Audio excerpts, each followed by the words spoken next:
minutes before this, you get fully mandraked out. Yeah, and before I become transformed. Yeah. You will be formed of the dead. Formed of the dead. So Bruce, we're so excited. Today we've announced for the first time, obviously you've been working on the Mandrake project for several years now. Yeah. But the final collection, the first collection, Yeah. first 4 issues and the secret prologue are now all together in one edition for fans. Tell us about the journey to this very day. Well, I can't believe we've gotten here, to be honest with you, because when we first started out doing it, it was, am I really doing this? You know, I couldn't believe I was doing it.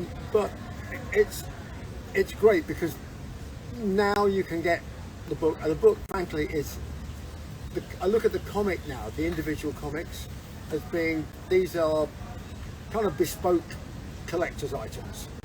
You know, because let's face it, people don't go and buy comics like they used to back in the day. So we have to make those comics special.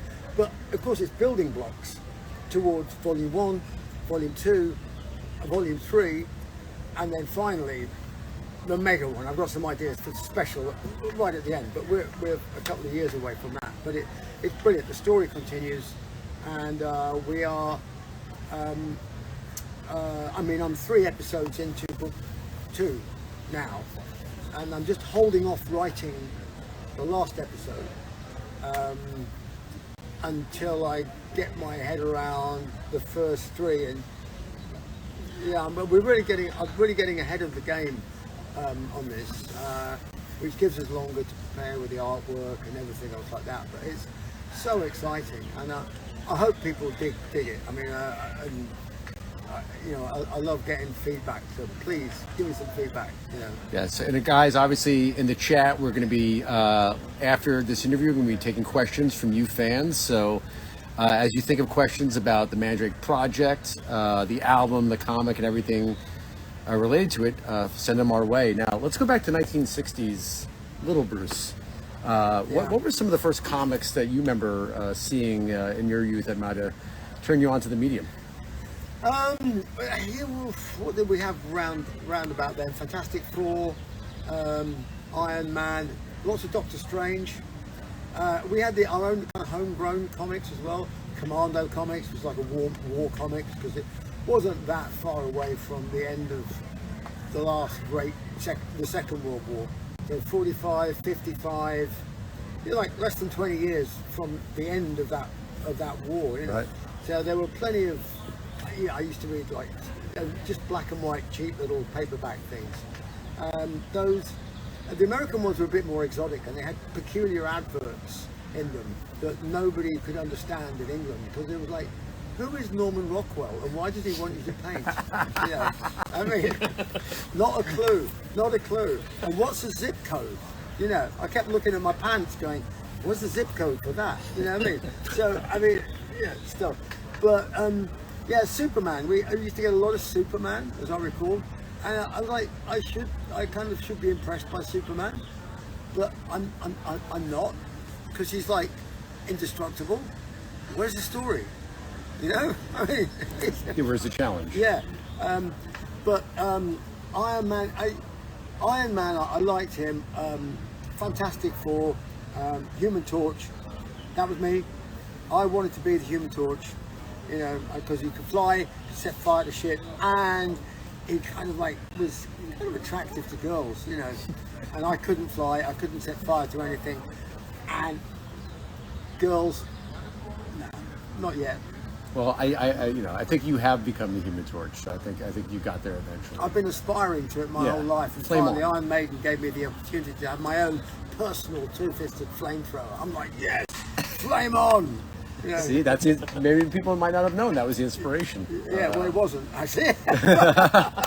We'll give some comic credit. Yeah. You mentioned Doctor Strange, in particular. Now, that really ties back to the Mandrake project in particular. There was a particular great comic in the 60s. It was actually, we looked it up, in Strange Tales 137, I believe, which was If Eternity Should Fail. Yeah, absolutely. And it was slightly disappointing to find out there was a big bloke with an empty stomach called eternity. I'm like, oh no, I expected more, you know. But as a philosophical concept, I love the title. Wow, what a great concept. Eternity should fail. What does that mean, you know? I'd already been working with the idea of comics with the Maiden singles before that, the Final Frontier, and I'd made the suggestion, why don't we do them like comic book covers? That was already in my thinking, but then when it came to doing the solo thing, I had an idea for a story, and I thought, wouldn't it be cool if there was a comic that went with an album that had a little story, and we could make some of the album, not necessarily all of it, but some of it dovetail with that. It's just an extra way of getting an entree to the music, if you like, you know, another way of getting into it. So Eternity Should Fail was, if eternity should fail, yeah, was going to be the Iron Maiden song. It was going to be my solo song, but Steve heard it and said, oh, I love that song. I went, oh, well, that was kind of part of the concept. That was in a different pile you weren't supposed to touch? Yeah, but we've done that a few times, you know. I mean, I got Bring Your Daughter to the Slaughter was another one that I did as a tongue-in-cheek track for Nightmare on Elm Street movie that was never on a Nightmare on Elm Street movie because it was so far late. They already had all their tracks committed and everything. But Steve heard that one after we recorded it and went, oh, it's going to be for Maiden, and that was our only Iron Maiden #1. I mean, I think that's the only single we've ever had, and we went to #1 at Christmas, which is fantastic, with a song called Bring Your Daughter to the Slaughter, because it was great, because we could really shove the noses of the mainstream media in it, because obviously they ignored us. But the Christmas #1 single, I think there's like a law that you have to play it. We were like, you're gonna have to play it, and what are you gonna do, you know? And of course they faded it after like 2 minutes or something, you know. But yeah, made us chuckle.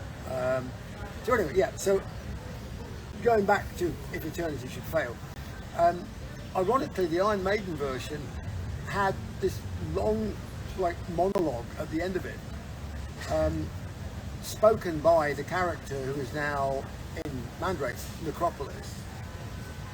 And I had a very simple story based upon a song I'd done called Accident of Birth.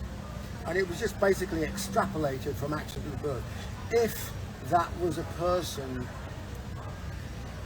who had lost his brother at childbirth but was psychically in touch with him, what would he do?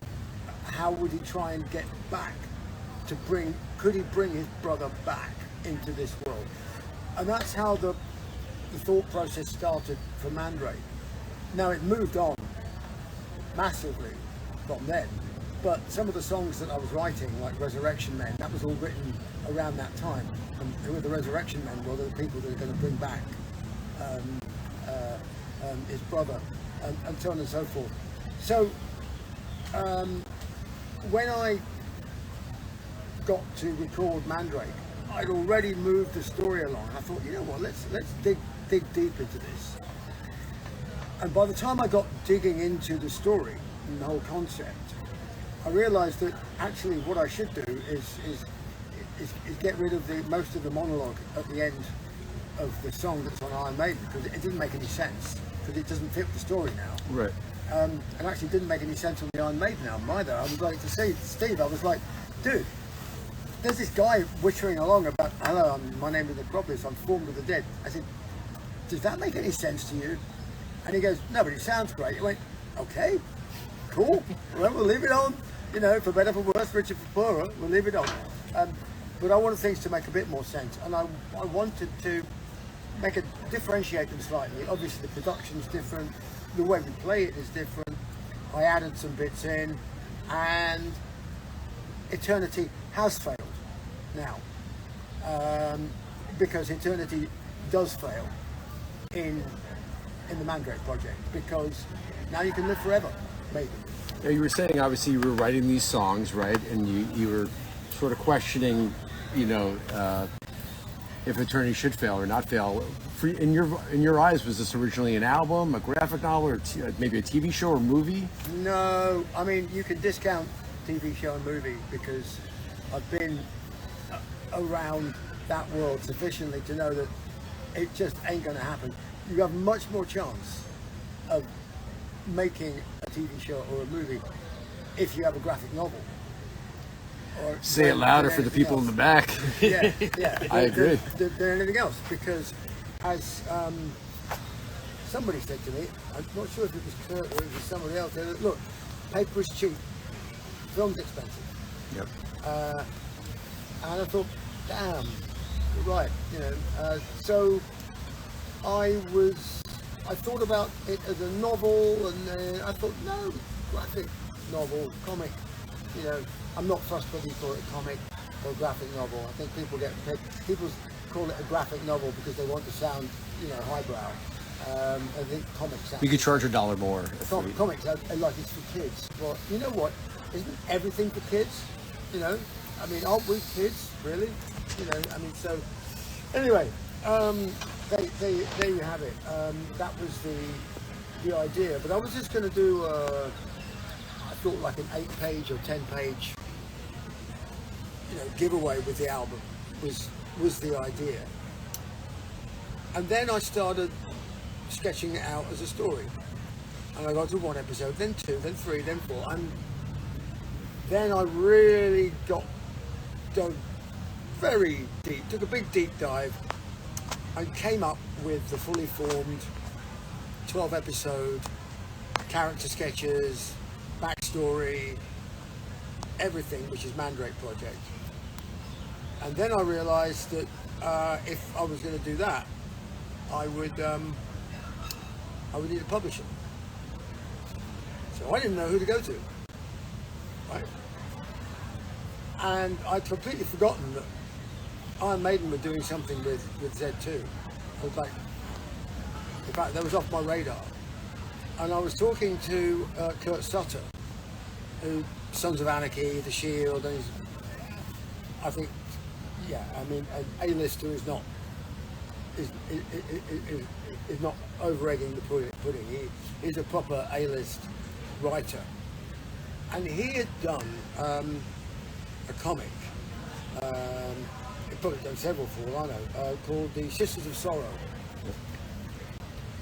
with another comic publisher. And we were chatting, and I said, "Okay, Ron, how does this work, Kurt?" Because it's during COVID, right? And at the time, I was doing a cartoon, which was turned into the Iron Maiden video. Yep. So I was into storyboards and I wrote the story for it and the storyboard, and we were doing all the animation things, and then I was having little Zoom conversations with Kurt and my mate Sasha, who was his buddy, who introduced me to Kurt, and we're just bouncing ideas around off each other, just creative people playing, because the world had gone mad and all you could do was This is during the pandemic, yeah, right? Yeah. I see, like, I've done an autobiography, I've done comic novels, I've written screenplays. I've never done, a comic, a graphic novel, And Kurt said, well, let me send you the keys to the kingdom. So he sent me the script for one of his Sisters of Sorrow episodes, and the episode, and the backstory, and the whole pitch, the pitch deck that he'd done for the publisher. So I got all of this, read it, and thought, that's what I got to do. So I did it. And then I went to him with the story and said, Kurt, is this any good? He went, yes. I said, so what the hell do I do with it now? Who do I go to? And he goes, stand by. So he called his buddy, who's an agent who does comics and in Hollywood, and he said, he recommends a company called Z2. I went, you know what? I've heard of that name, Z2. And I phoned up Maiden's my management and said, Z2, where do I know that from? They go, because we're working with them to do a comic of Peace of Mind. I went, well, no shit. Wow, amazing. So that's how we ended up meeting. Right. And then I said, well, can I do one of the stories for the, in the book, in Peace of Mind? Really, as a way of just trying to get my feet under the desk and say, well, how do we do this? And that, of course, is when I think you guys suggested teaming up with Tony Lee, who is thoroughly in the world of comics and novels and everything else. And Tony kind of held my hand through the process, and now he's like accusing me of learning. Well, I can't I can't disclose our location, but we met at this exact location about a year ago. We did just over there. Just right over there, and you guys, Tony is a very respected comic book writer, and of course Doctor Who. Oh yeah. Writer, and you guys had a little bit of a love affair about Doctor Who and Daleks, and I had no idea what you were talking about after a while, but it was very impressive. And what's it been like working with Tony as sort of a creative partner? He is probably one of the easiest creative persons, people. He's a very creative All chap. his people very are easy to get along with.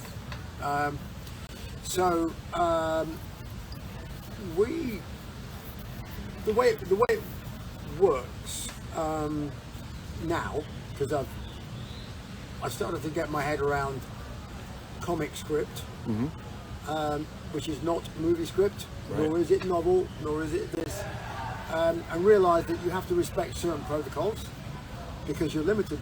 You're limited. Which is that's the wrong word. I don't like saying you're limited in comics. You're not limited, but you have to respect the format. That there is a page, and you turn the page, and stuff happens. It's sort of like music. There's beats almost. Rance and I talked about this again. There's beats that sort of have to happen, and you have nuances. You have to respect the rhythm of turning the page. Right. Yeah. And that has to be part of the story. The storyboard of the film is the same. There's a rhythm to that as well. So, and that I think is where film and comic really, really gel, because you are writing a storyboard as you go through a comic. Something was explained to me by the guy that was a director of The Chemical Wedding, which was the movie that I did with Julian Doyle. Julian was a film editor. And he was Monty Python's film editor. So he did all the Python films, Life of Brian, Holy Grail, everything. And he was their assistant director, lighting cameraman a lot of the time, and editor. He did Brazil as well, worked with Gilliam very closely. And years back, he gave me a copy of Watchmen and said, this is the future. In both senses, I suppose, but it's like, look, what you have here is a movie. So I read it and I was just like, this is utterly brilliant. I've read it umpteen times now and get something different out of it. It's a classic. And so that was something to aspire to. But back to Tony.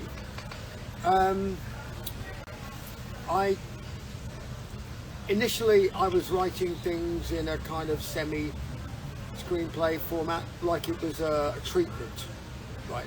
Combination treatment and dialogue. And then he said, well, you can't do that because that can't happen there because you need to turn the page. So we can't have that because I mean, oh my God, ding!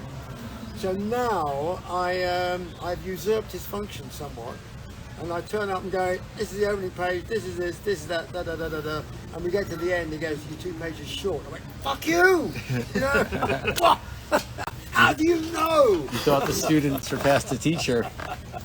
But we brainstorm everything literally in an afternoon. I sit there and I prepare all the material. for another episode. So episode 6 and 7. So we did episode 5, and he went, "Wow, that's pretty out there." I went, "Good, you ain't seen nothing yet."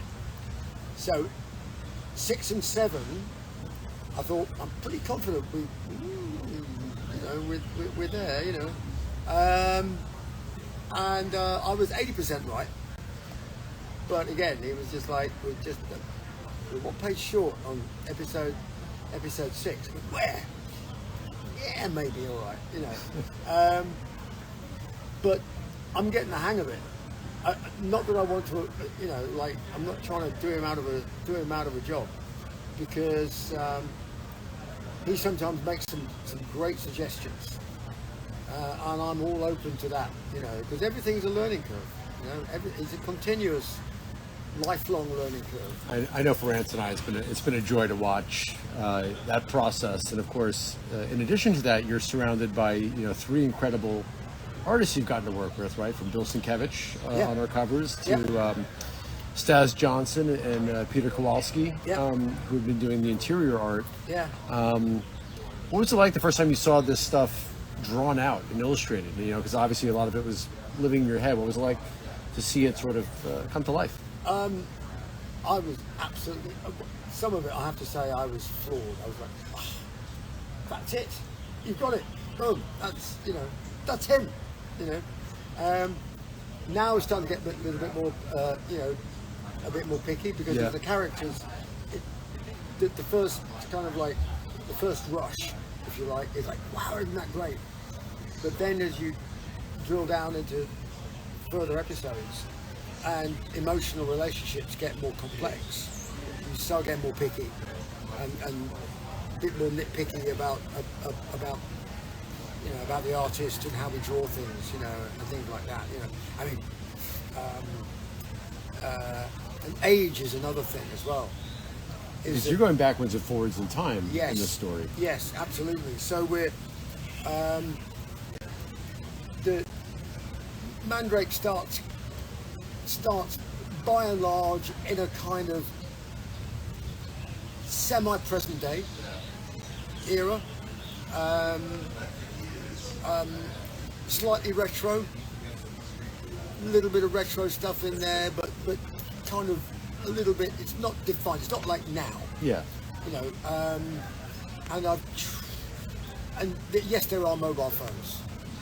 Yeah. So right. But we don't rely on that very much. But you go back to the end of the 1930s. The story goes back there. And also like Buzz Lightyear to infinity and beyond. Now, what was so cool is when your videos first came out, first single after the F-Goal of Ragnarok came out, so much of what we had already seen or we knew was going to be in the comic, we got to see visually in video format too. Yeah. And that's why it's so exciting to see that you're thinking about each medium at the same time. To me, it almost seems like the album, the book, the performance is all completely. Yeah. No. All one and the same. Yeah, and I do see them as different, different facets of a rock. You could call it a diamond if you want to be whatever, but it's like a multi-sided dice. That you can look at each facet should live on its own, but they all form part of the structure. And that again is very exciting, and it's a little bit instinctive as well, because it should be, because that way it's natural. If you overthink things, you kind of squish them, and people go, "Yeah, you're trying a bit too hard," So it needs to be a little bit relaxed in terms of the connections between things. Having said that, I mean, the first video, Afterglow of Ragnarok. If I was going to improve it, I would say I should have been there more than I was, because unfortunately I was not available. So we kind of did it a bit remotely, and my performance was done against a green screen, which I've never done before. and I did it in like 2 hours in an afternoon. So I was like, yeah, it was okay, and it had the effect, and it did everything. If I wanted, I would probably have tweaked the storyboard a little bit in a few different ways.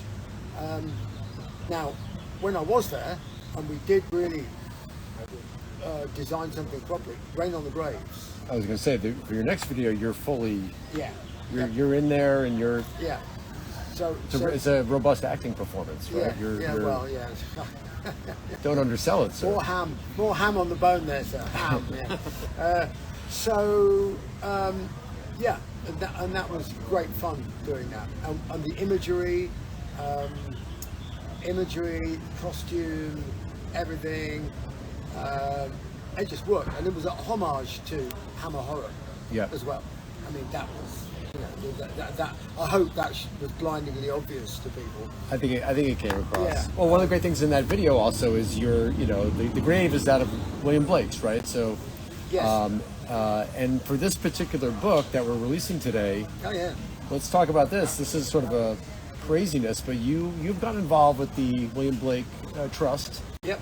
And a big, obviously huge hero of yours and inspiration for this music and this album. But we actually acquired soil from his actual grave here. Let's talk about this.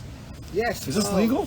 One of our secret acolytes made his way into the graveyard late one night and scraped up sufficient soil, having kind of been influenced by the soul of William Blake lying there under the ground, to be introduced into some ink. And we have used the ink in the production of the book.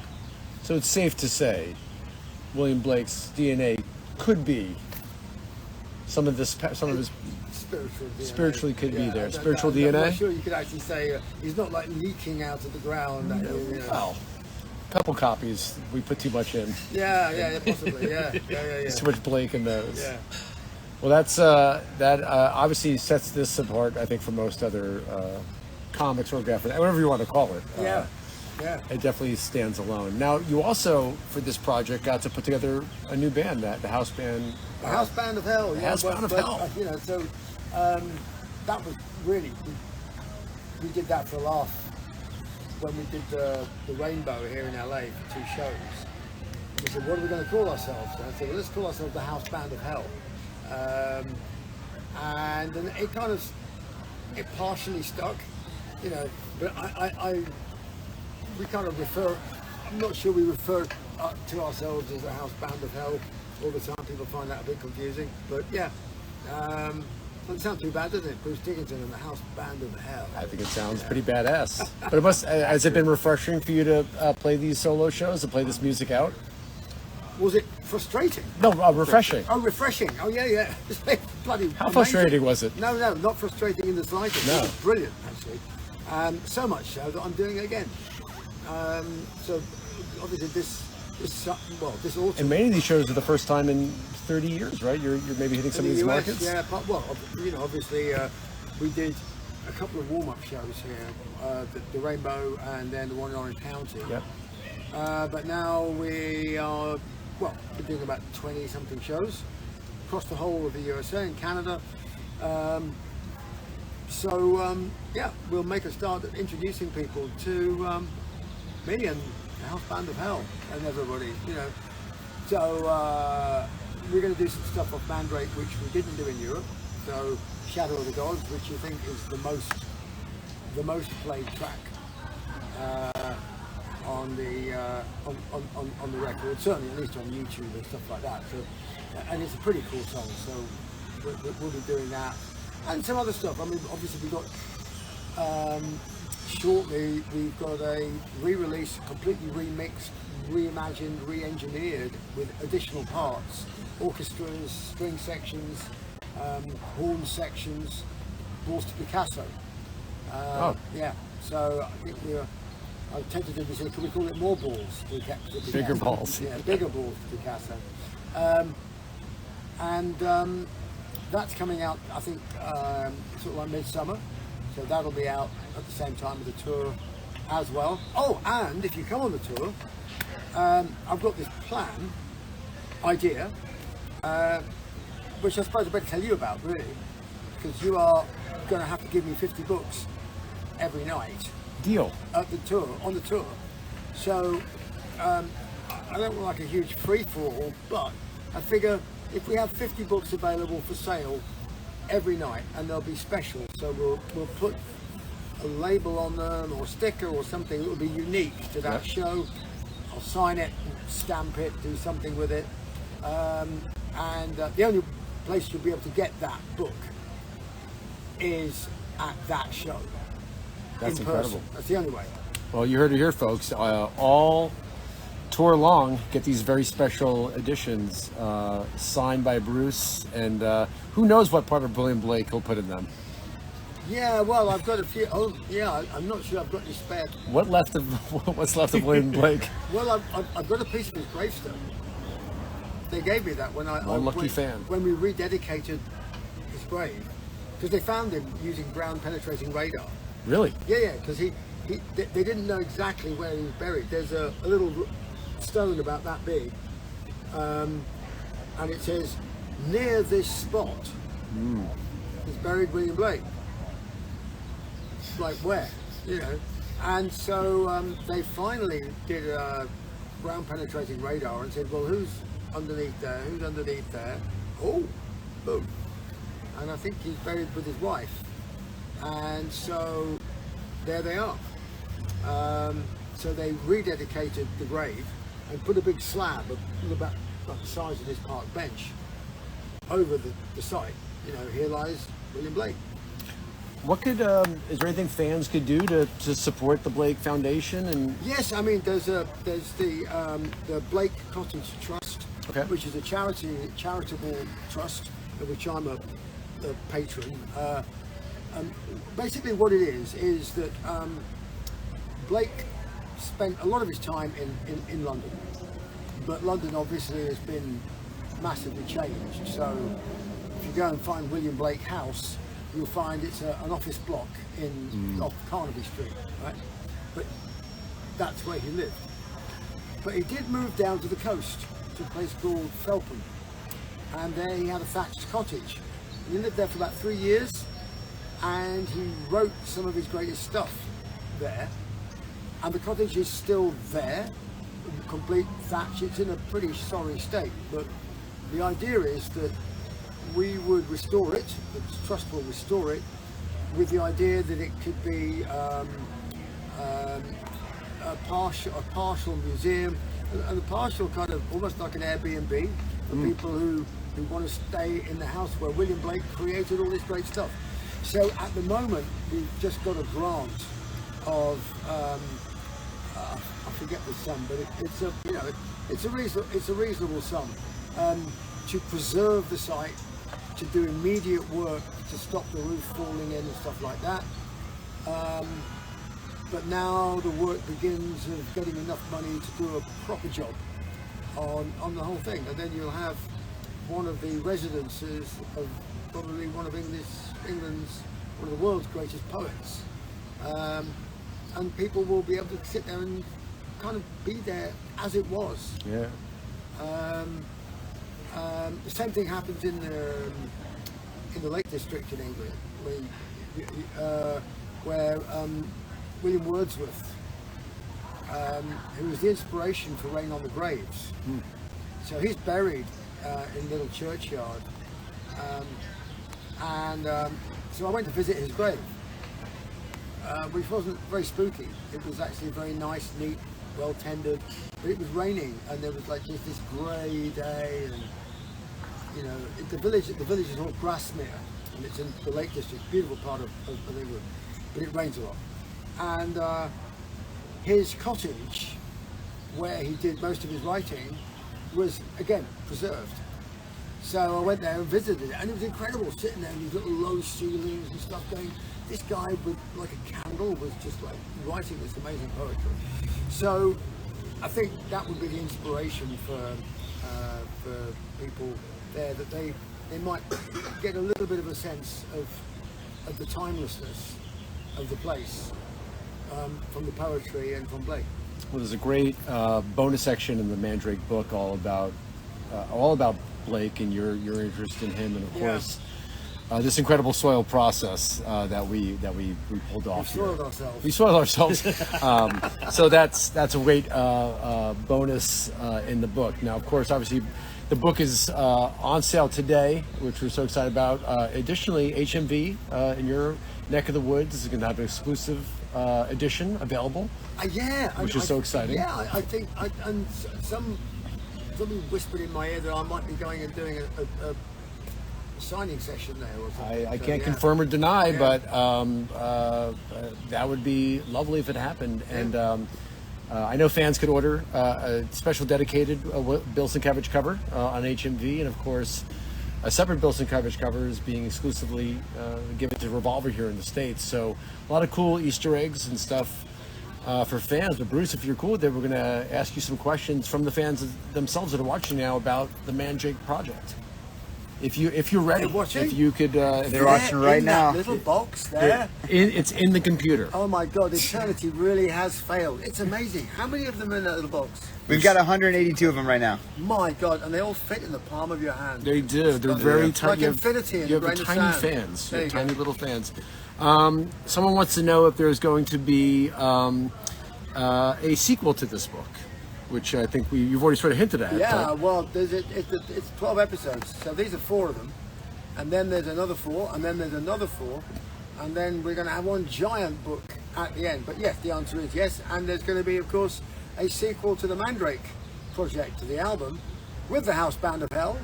And funny enough, I was in a studio today, scoping out the studio where we're going to record the new album. So that's exciting. You hear that? That's a scoop. That's what we call a scoop, my friends. New album. This is a great question, Bruce. Do you let the artists have free reign as you do these comics, or how much influence do you have with the artists as they're drawing the project?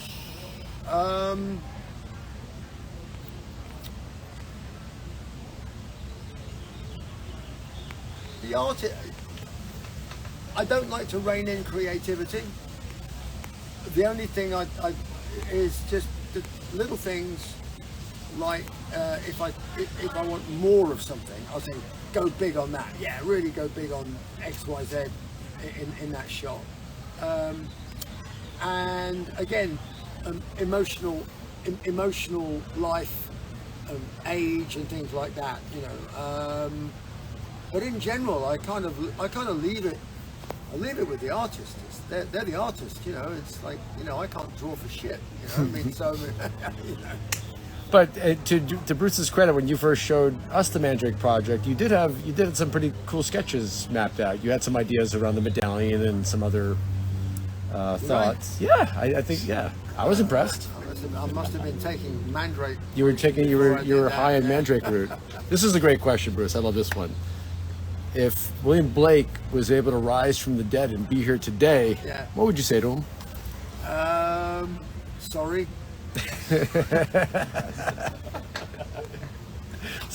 Sorry for the book, or for violating his grave. Oh no, I think he'd love that. Yeah, he'd like the grave violation. Love having ink from his grave. He'd think that was fantastic. Yeah. I think I hope Blake would imagine that. I hope he might think my stuff was even an atom's worth of his creativity. Obviously, we mentioned earlier you did some acting in Rain in the Graves. Very, very subtle, very subdued. Exaggerate, surely. Would you ever have interest in doing more acting in film going forward, or maybe would there be a Mandrake movie? No. Oh my God, a Mandrake movie. No, I mean that's just pure. At the moment, that's pure fantasy. Until somebody phones me up and goes, you know, the head of the studio read this amazing comic the other day. He goes, you know what, this would make a great movie. Until somebody does that, no. In terms of acting, I'm not really sure. I mean, I can do bit parts and things like that, and I'll do stuff for having a bit of fun. I mean, my buddy's making a film, I hope, shortly. You know, and I had so I've got a part in it for you. I went, really? What's the part? He says, gardener. I went, oh. Do I get a line? No. No. Well, obviously in your normal performances, you're very naturally theatrical Yeah, but as well. there's theatrical and there's acting. Yeah. And there's theatre acting and there's movie acting. And when you say acting, I assume you're talking movie acting, and that is a pretty specialised skill set. I've seen one or two movie actors working close up, not that many, but a few, and honestly, it's pretty impressive. And I'm like, I would not turn around and go, oh yeah, I could do that, you know. So anyway, I've got plenty of other things. I'm kind of busy. Fly planes and sword fight and stuff. Well, Bruce, final question: what of the new songs on Mandrake Project? Is there one in particular that you have enjoyed playing the most with the House Band of Hell? From Hell? Well, I love Resurrection Men because it is just the combination of all the bits that I love about my solo career. It's heavy, it's eccentric, and hopefully it's varied in terms of its approach to it. I mean, we've got like Dick Dale surf guitar, bongos, and like these monstrous crunching Black Sabbath riffs, and stuff lyrics that frankly belong on a Hawkwind record. Amazing. And Theremin. Oh yes, well Theremin's not on the record. Yeah. That's more of a live feature. Yeah, Theremin. I keep looking at Theremins and didgeridoos as well. Didgeridoos are amazing. I love them. I mean, I pass out every time I try to play it. So we might hear a Theremin on the second Mandrake album? TBD? Oh, I can't confirm. We haven't gotten as far as what we're going to look. If we hear a Theremin, then it'll be playtime. It'll be like, oh, can we stick a Theremin on that? And they go, ooh, I don't know. But it'll be in the live show for sure. We do a little instrumental workout on Frankenstein, the old Edgar Winter song. Yeah, and it features a theremin and drum solo workout. As one does. Well, Bruce, we can't thank you enough for joining us here today. I don't know if you had any final words to our fans here that are watching from around the world. Obviously, Mandrake Project, year one, available today on z2comics.com. But well, you said that. I'm just saying these are not my final words. At least I hope they're not my final words.